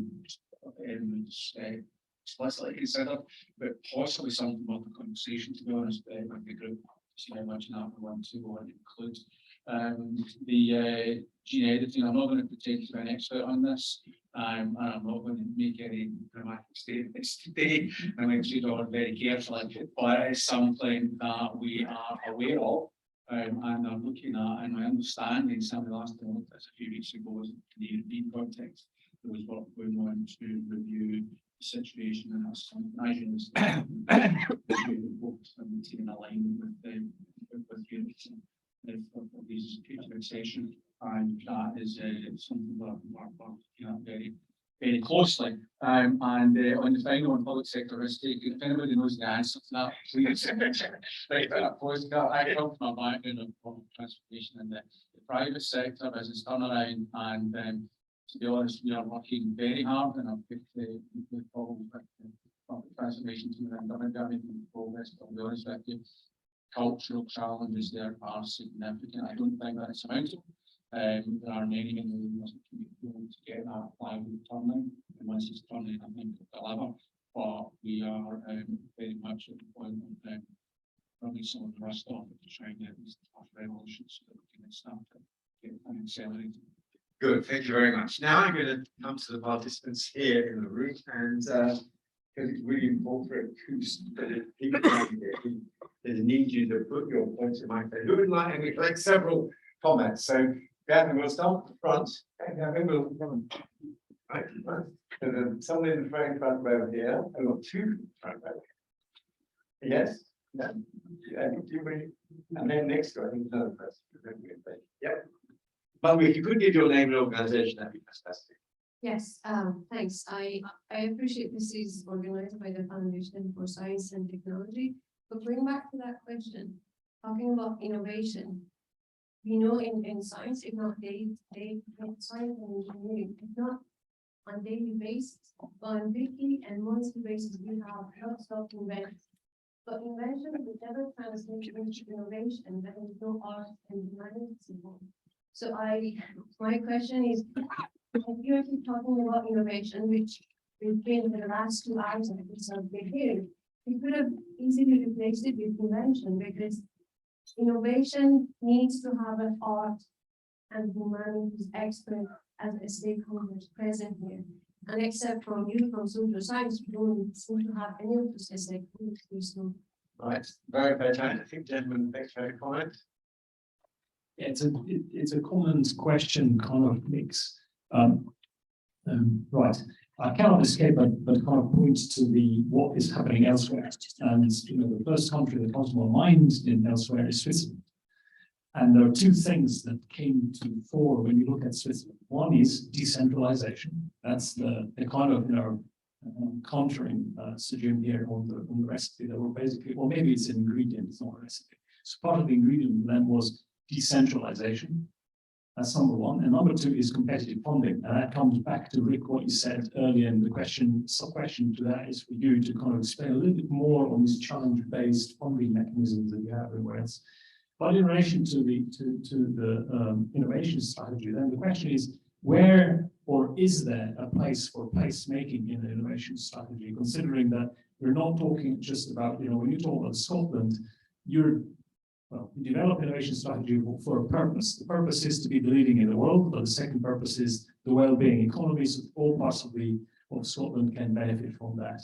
Right. But the question really is that part of the innovation strategy? Right. We're going to keep on going. Gavin, lots of people wish to comment. Behind, yes, Gavin, in the room behind you there. Yep. You give your name and organisation. Thank you. I'm Joyce Tate from the Imogen Institute in Edinburgh University. I've been working for a long number of years on genetic technologies, but I'm not going to mention that just now. I wanted to draw attention to an aspect of the innovation ecosystem that really hasn't been mentioned at all here, and that's regulation. Smart regulation can do a wonderful job at smoothing the passage of particularly radical or transformative innovations through to a marketplace. If it's not smart regulation, it can stop things in their tracks.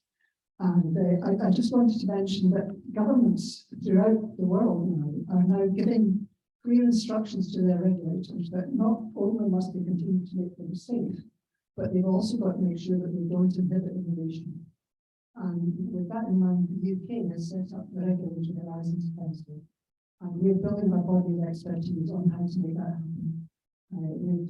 We've published 4 reports already, another 3 about to come out, and that's in the last 2 years, and there are only 6 of us. So we're really hard working. But there's a lot of useful stuff in there, and a lot of expertise that can be going on to help them. Very good. I'm going to keep on going, but then I'm going to give the whole panel the luxury of commenting, but only on the ones that they really on. Yes, there. Bill Smith, Mara. I think it's not a similar theme. We mentioned a few times in the presentations, need to focus, prioritize, Golden 2 budget. Yeah, get that. But we also recognise the space. And then Julie talked about collaboration, Rick talked about positive narrative. How do we make sure that that space is positive space and not seen as something that's going to block innovation and bring innovation through? Right. And I think we were talking more on the front. Yeah. Yes, they conclude and also. It won't be any surprise to the ministers that I'm going to mention data and coming back to measuring, and if you can't measure, you can't manage, etc. And that actually falls in with what Professor Delbridge was saying. I'm quite interested in this. About we've got great aspirations for our data, but we absolutely need to make an investment. And I'm just concerned about whether we have the funding, whether we're going to make that investment to make that strategy a reality. Because going back to First Minister's words a few weeks ago is we've got enough strategies to, gathering dust in St Andrew's House. We need to make this one live. So it's just about getting, I'd quite like to know about funding and the current situation of the world that we're going to have the funding. On the cultural piece, I'm aware that many years ago, we used to do quite a lot of cross-border, so to speak, industry going into the civil service coming into industry. Because if you don't know any other culture, how are you going to change? You don't actually kind of know what's even being asked of you. If you go and experience it, it might help. So maybe in helping industry work with the public sector, maybe some cross-contamination might help. Yes, and next. Yes, thank you very much. Anna Demichek, Chief Scientist, Health for Scottish Government and Regis Professor of Medicine at the University of Glasgow. I don't know if Deborah O'Neill is still with us. Is she? Because, yeah. She's hoping to come back. Okay. Okay, but this is general point and question, but particularly for her. I think it was striking in her vision for life sciences, which was great, and we more than 8 billion, etc., that the word NHS hasn't happened much. And I think from the point of view of what's happening in Scotland, we have a great opportunity to work closer with the NHS to, in fact, make our life sciences innovation better, real, and to see NHS both as a place where this innovation can be tried and then adopted for the benefit of our patients, populations, communities. And this is, I think, something I would like to hear much more about, and that's my raison d'etre at the moment. Very good, thank you. Now I'm going to move across the whole panel, starting with Rick Delbridge. Comment on those points, but everybody can keep it short because we've got another set of questions after that. Okay, well, there's a lot to get our teeth into there. So I'll try and touch on a number of points in a way that makes some sense. So absolutely agree with the comment here. We've just begun a new EPSRC funded project looking at ammonia as alternative green fuel for maritime. We don't know anything about that, but fortunately the science and technologists in the team do. But they realise that if they don't have people working on health, safety, policy, regulation, public perception, trade unions and employee representatives, all working towards the adoption of the technologies, if the technical challenges can be resolved, then you won't get innovation. You might have some sort of invention. So I think that combination of, as I made the point, interdisciplinary inputs and cross-sectoral inputs absolutely crucial. The regulation point is a great one, a really important point, and I think I would to some degree link that with data. And while not doing justice to Jason Potts' initial conception of the innovation commons, which is more precise in this field, I think we can talk about these ingredients. So I know in Wales we are not leveraging the data that we have that we could try and make more useful to government, to innovators and entrepreneurs, to our citizens, because we don't appear to have the data architecture, the regulation in place to be able to do so. And that's an area where I think investment really would pay off in Wales. I can't say that certainly in Scotland, but I got the impression that might be the view of colleagues in the audience as well. Very good, thank you, Rick. Jim. Thanks, David. Just in no particular order to your point about humanities and social sciences influencing innovation. I guess a circle comment, and then something that's real. So that's what the Enlightenment principles are all about: bringing science, engineering, and technologies, humanities, social sciences experts. So if you look at cultural, there needs to be more alliteration, right, around culture and collaboration. But you look at Google, you look at Dyson, they're absolutely multi-cultural, they're multi-scaled, they come from multiple disciplines. So yes, absolutely. So when we talk about diversity and inclusion, it's not just gender and ethnic characteristics, it's that broad thing. Joyce, I couldn't agree with you more. The Council for Science and Technology, I think that very significant impact in cabinet office around the net zero strategy for UK government are a big part of that. And just about a year ago, Patrick Barnes was in this city and spent a fortnight down in the Blue Zone for COP26, and he said from the stage that we won't achieve net zero unless we apply systems thinking and systems engineering. And I would say the same is true for this emerging Scottish innovation strategy. We need to take that systems perspective. And I'm sure many glimmers of hope, and if you're not aware of it, Ofgem and in the UK have just set up a strategic innovation fund. There's about £500 million worth of scale to try and drive net zero and new infrastructure development. Now that would touch it in full, but it's showing that incentivization piece where you've got the regulator and the UK's Agency for Innovation working together to try and support development of innovation. So regulation is key. I'll get back to a question that you asked earlier on, David, so I'll cheat up. I couldn't use a member of the audience for this one, about productivity. So what should change? There has to be, and the current waving of digital transformation is fine, it surrounds us, but we need to start in some sectors where, probably Tamara said, how do we turn anyone off Well, the cliche is you can't like good to the enemy of the excellent, so we have to use the data that we use and the assets that we have in Scotland in partnership with our colleagues in the UK to grow out that capability. But what I would say that what will change, look at digital transformation in manufacturing. We often quote the Industry 4.0, we'll get the Digital Process Innovation Centre in Fitzpatrick. We've got the, I beg your pardon, inertia, we've got the Spirit Aerospace investing their own money for support from Scottish Enterprise in the Aerospace Innovation Centre. Arnold Gibb with Babcock and Versailles, the Michelin Scottish Innovation Park at Dundee, Energy Technology Zone, the National Manufacturing Innovation capability in Renfrewshire. We have to see that digital transformation coming through there, underpinned by great skills. I mentioned this to you in the margins, David. Late stage R&D is key, is an absolute accelerator for getting great ideas out of university into the market. And last but not least, the entrepreneurial culture. We start to spin out, start up, scale up is key. And just last week, some of you were there, I had the pleasure of giving a speech at the Converse Challenge Awards. Scotland's awash with entrepreneurial capability.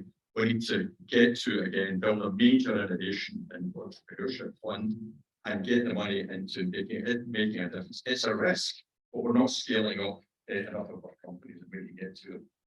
Thank you. Ivan? Great question. I think Alistair here from the team is scribbling down much of this because there's some great insights that I think we need to draw out more clearly in the strategy. So in no particular order, the point about decentralisation, I think, was key, and I didn't get a chance to talk about that more thoroughly earlier.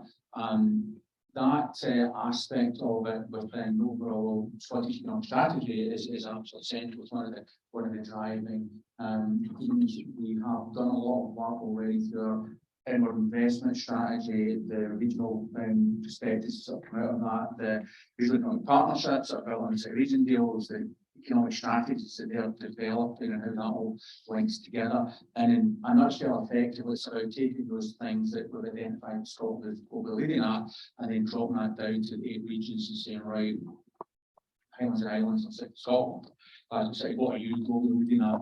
And then identifying that and then building back up from there. So making it coherent between the national level, Scotland, and what's happening at the regional level, and using the Scottish context will then project it on the global stage. So it's a work in progress, but that's absolutely the direction of travel, because a clear recognition of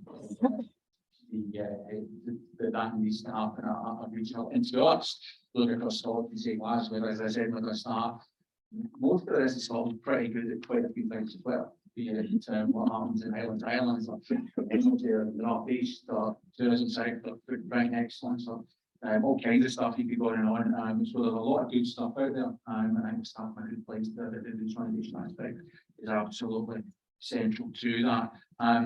The point about too many strategies, I think that's a fair comment. I think we're in a different place now. I think stuff that we've got out in the last couple of years, it's got longevity, it's got stickability, it's got very robust review process around about it. It's delivering the export and investment that we're doing in global capital investment, and this is part of that. And the whole point of the NCEP was to break that cycle, get to the point where delivery is absolutely central. And I think we're in a much better place now than we might have been before. The strategy was seeing something right to the headline, and that's not sure. In a very different place, and that's huge to recognise. The public to private interface and the secondments part of that, and two-way cross contamination is to describe it. Yeah, I mean, there's a separate piece of work happening on that about business engagement and corporate transformation. It's important to recognise that most people, an awful lot of people are working in the public sector, were born in the public sector and came from the private sector. So there's an awful lot of expertise that I think we've not been good enough at doing. Is letting that flourish and pretend kind of knock out of them and try and cut them in a public sector mold. So one part of my mission is to make sure we let that flourish, and we're building the expertise that's already there and experience. But there is a room absolutely for accordance in both directions, something we're going to build on. Data, as I said, absolutely key. We'll have this conversation and a strength in Scotland we can do to make it happen. Funding, to be honest, I mean, it'd be great to be in the magic wand and conjure up billions more to do everything we want to do. I think setting out the strategy with a clear direction is important because it then allows us to coalesce and realign funding around about the priorities, which I think is a very important part of that. Hopefully there'll be more funding to go forward, but step one is to take what we've got to make sure to get the maximum value out of it to take us forward. And regulation, absolutely agree. Regulation is a competitive weapon is one of the things I'm quite keen on. We need to make sure that alignment is there so that it supports and doesn't hinder innovation and cross-sectoral, making sure that humanities are involved in this, couldn't agree more, and creativity and a whole lot of that, couldn't agree more. And we make sure that that is part of strategy because I don't know if you in that. Thank you, Julie. Yes, you obviously hit a note about the arts and humanities point of view. You've obviously hit a note there. We've all responded to that, and I do feel quite guilty. But often I talk about STEM as in science, technology, engineering, and maths, but quite often I refer to STEAM, which includes the arts. I haven't quite managed to get the H in yet for humanities, but I think it's very important. And I see the main application being in design, artistic design, social design and business design. So I think that's really important. The point about collaborations is I do think they have to be really genuine to work well.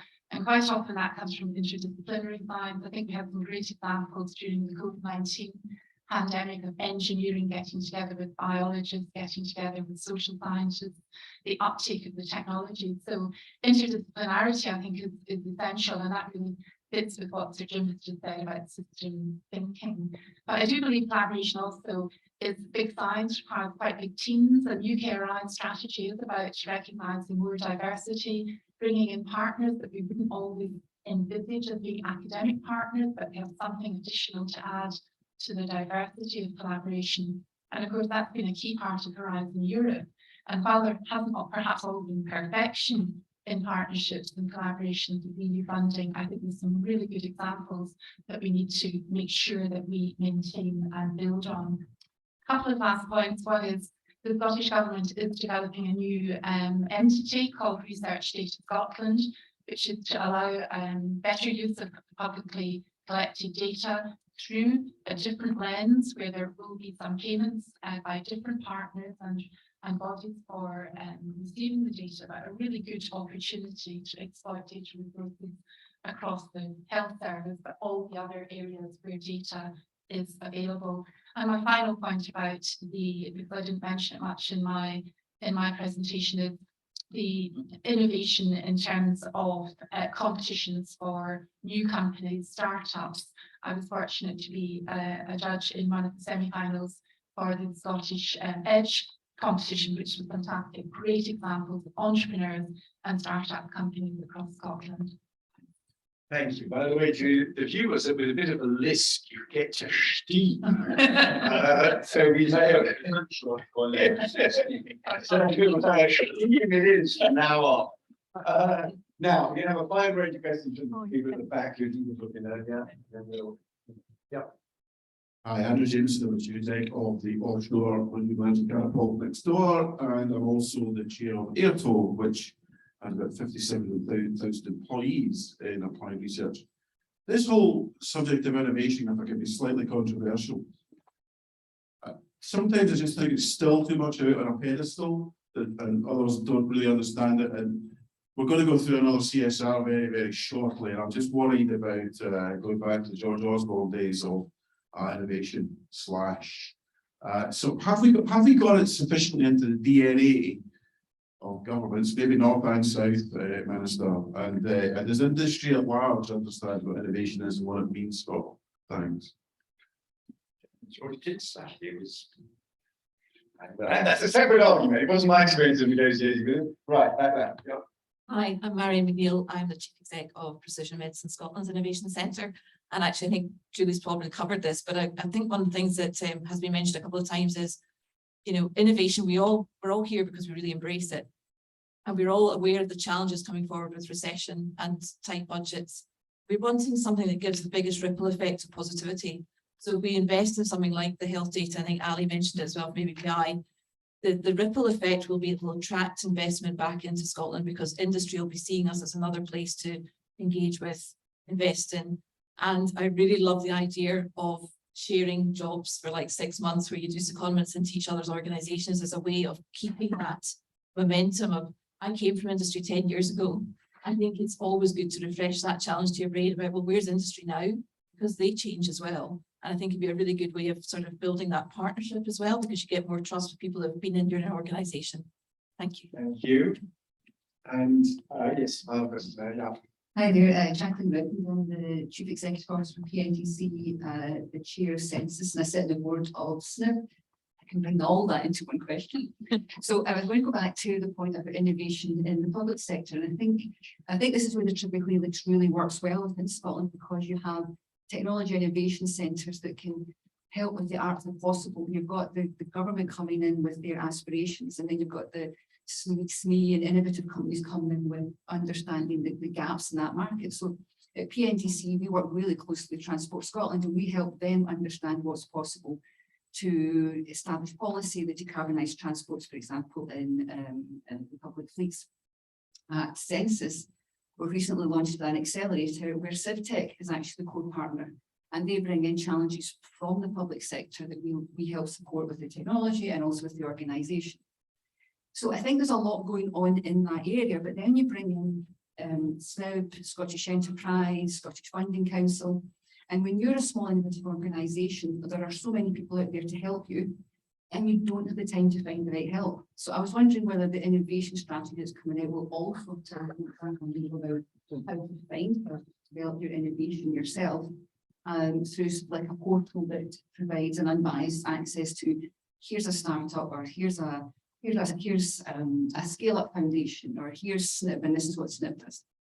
Thank you very much. We've also had a lot of questions online. I'm not going to have time for that. I'm going to put in one because it's so relevant to what's been discussed. And he's the executive chair of one of the research councils, who says, how do colleagues intend practically keep the burden and friction of competition administration, monitoring, etc. low, while still gathering sufficient data to measure success?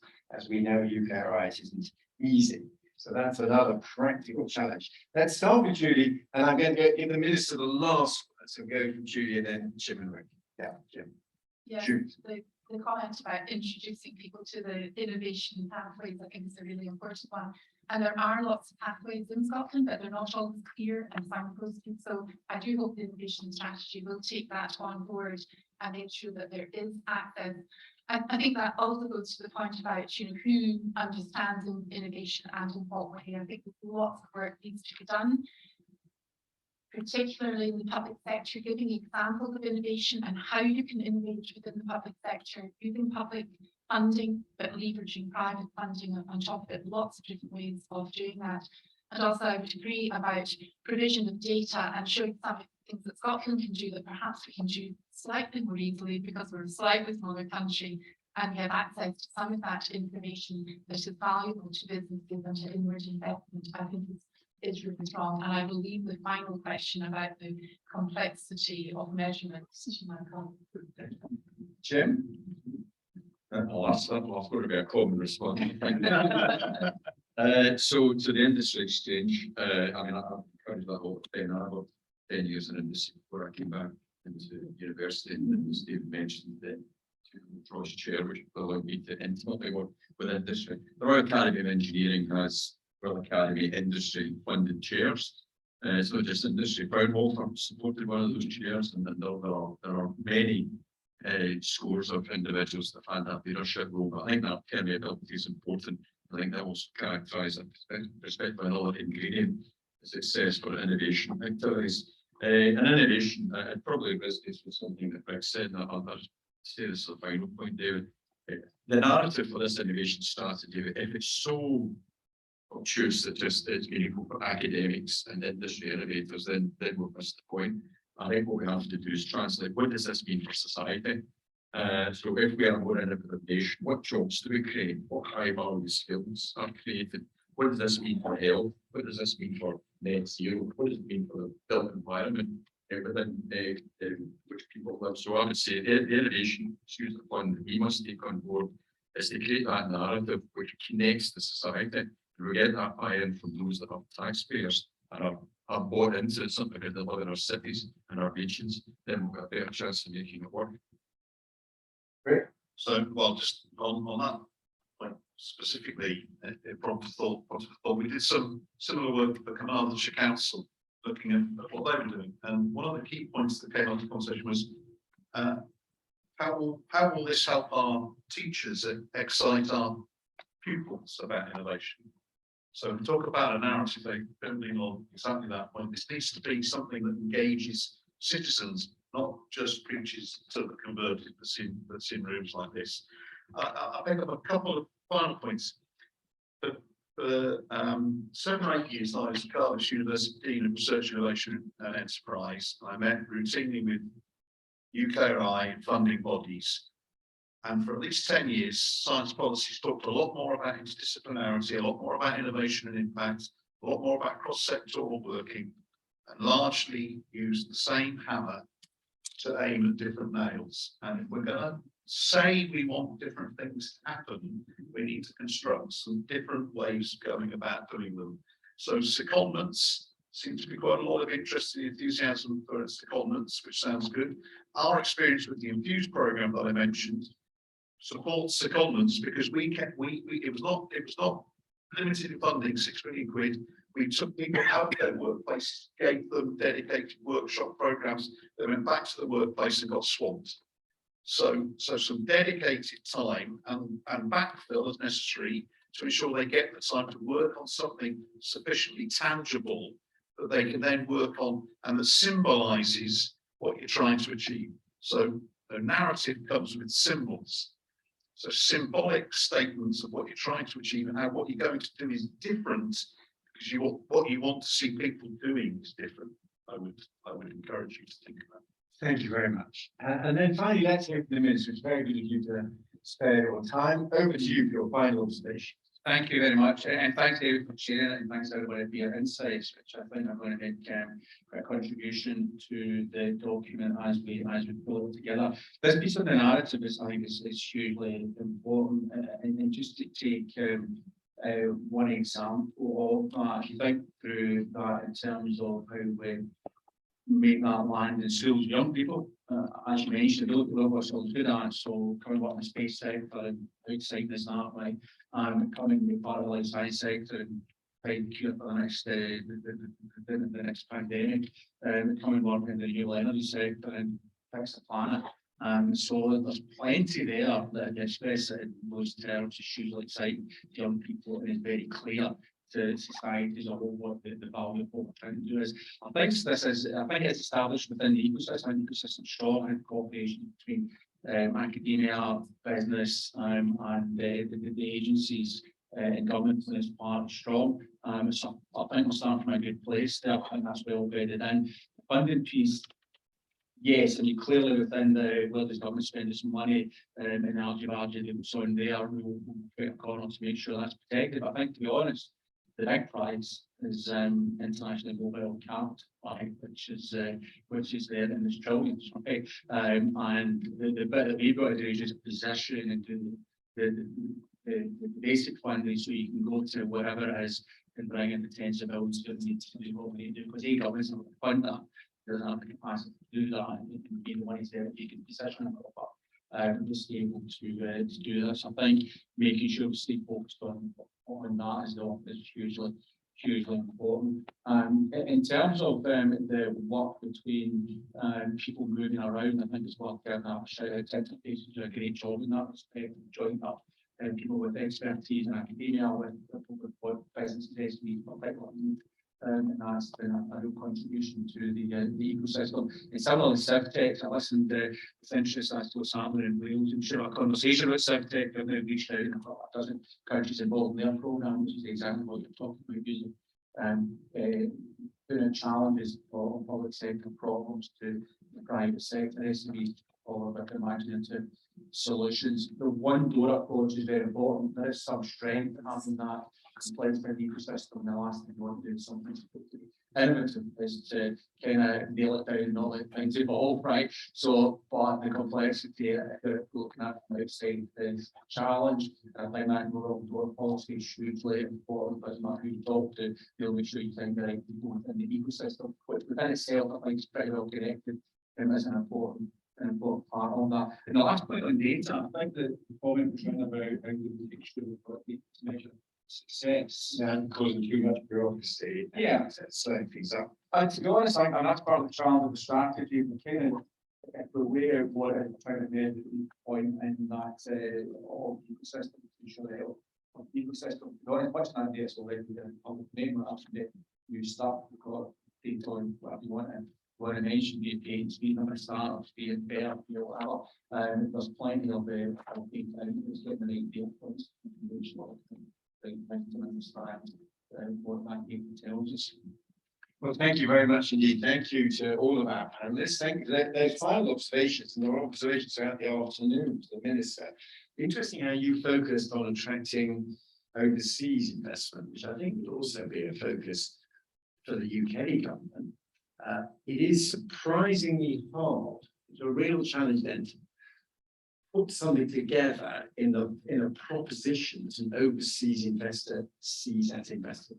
There are a lot of people out there in the world who like the idea of the quality and effectiveness of R&D in Scotland, England, around the UK. Turning that into a mechanism whereby they can spend hundreds of millions of pounds is actually quite challenging. Thinking of long conversations with Mubarak, which you may yourself now be engaged in. It is hard work. Turning it, and it's an important challenge for innovation strategy. And we've had a great afternoon's discussion. I'm grateful to all our panelists, grateful to the Minister. Thank you for participating. A recording of this event will appear on the Foundation's website tomorrow. We're very grateful to the University of Strathclyde and to Crown of the UK for supporting this event. We hope that if you wish to stay on for a coffee, feel free to do so. I think there's also an exhibition of Crown of the UK activities on the 5th floor. And thank you also to our online participants for all your questions and interventions. Thank you very much indeed.